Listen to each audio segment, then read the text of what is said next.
níbo ló ti fẹ́ tán.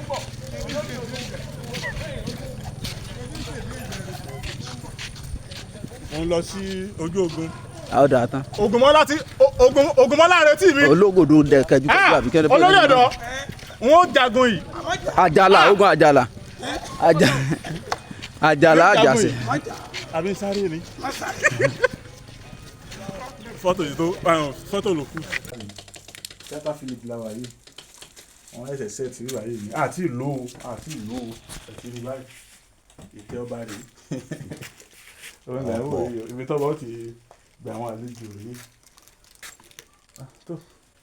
iṣẹ́ ni àwọn òṣèré sí o sẹ́ẹ̀tì rí báyìí kọ́lọ́ ń sàánú iṣẹ́ ni o.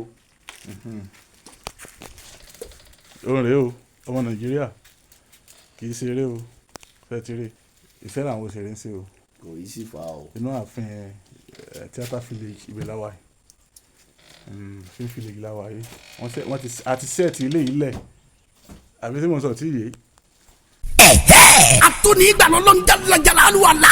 Ọba tó yanjú ìṣòro ẹ̀dá ní rọrùn. Tó wá fi bàbá Mẹ́yà sí spiritual consultant kẹwàá ní Nàìjíríà. Pẹ̀lú kún fáyà kún ọlọ́run náà. Ó ní kí gbogbo ntáyé ti dé. Tó bá ti dọ́dọ̀ bàbá Mẹ́yà sí kí gbogbo ẹ̀ máa tú bí sí ni láì. Wọ́lá oníṣẹ́ ńlá Mahama. Wọ́lá àṣírí Súrátù Yásìn nínú Kúránì Kárím. Àwọn ọmọ tó mú kó mu fàfàkúfà kí wọ́n filẹ̀ fúnra wọn. Kí ló ń jẹ́ ìjákulẹ̀ lórí iṣẹ́? Àmúbọ̀kọ àbíyáyá. Disappointment, promise and fail. Business connections. Obìnrin tó fẹ́ lóyún tó fẹ́ bímọ. Ọkùnrin tí ò lè ṣèṣe akọni lọ́dọ̀ obìnrin. Ìtọ́jú ẹ̀ wà dáadáa.